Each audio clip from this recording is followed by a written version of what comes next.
This is an interesting story about a client I had who was, I had a long relationship with him and his family, and just the nicest guy in the world. I remember meeting the client's name was Gary Stang, and he was from Canada, and he was a banker. And he came to find me. He heard about me when I was working at Planet Medley. And he came in, we sat down, and we went through all the things. He wanted to put a studio together in his house. Um, and it was mainly for his kids. And his son was Emmett, was his son, and he was, I think, 12 or 13 years old. And his daughter, Jenny, and she was a couple years older, but they were super talented kids. Emmett was incredible guitar player, and Jenny was in piano and violin. I mean, they were just really great at their instruments. So we put the studio together, and it was like he didn't skimp on anything. And this was back from '97 to 2000, around those years. So those 3 years. So we put the whole thing together, and he got all the mic pre's, and we got like a Sony C800, and bought a Pro Tools rig, and he bought a Pro Control, and that was back when they were really expensive. And he spent over $100 or $150,000 putting the whole thing together.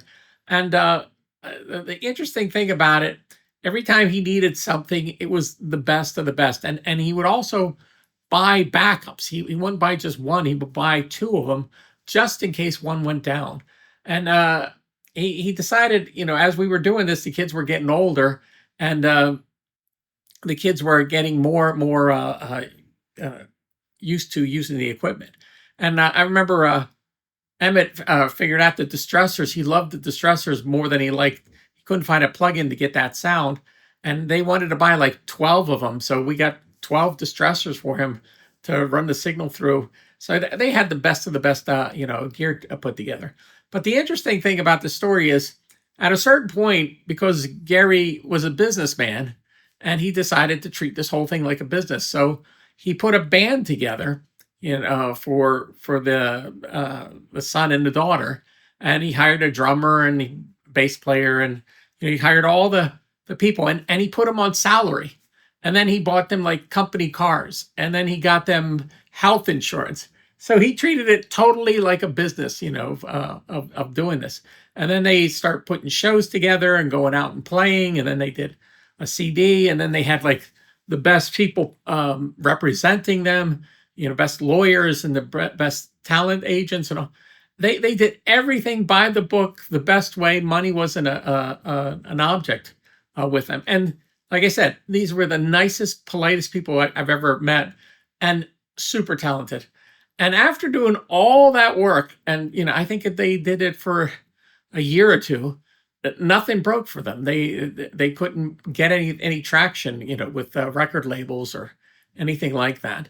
So Gary decided to, dissolve everything, and then he moved from Philadelphia area and moved to L.A., and the kids got involved in acting over there. But they liquidated all the recording gear, and I got rid of it, all of it for her. But the interesting part of it is, I've never seen anybody invest that kind of money, not just in gear, but on the other side, the salaries and company cars and health insurance and representation and agents and all that kind of stuff to get everything lined up, all your ducks in a row, and still no traction. And it just kind of goes to show you that there's a lot of luck involved in this business. There's no for sure this is a home run and this is going to take off.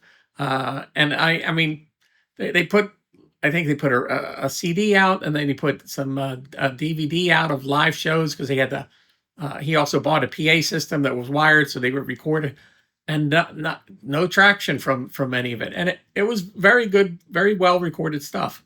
So that's my interesting story. So even if you have all the money in the world, doesn't mean you're going to be super successful at it. So there you go.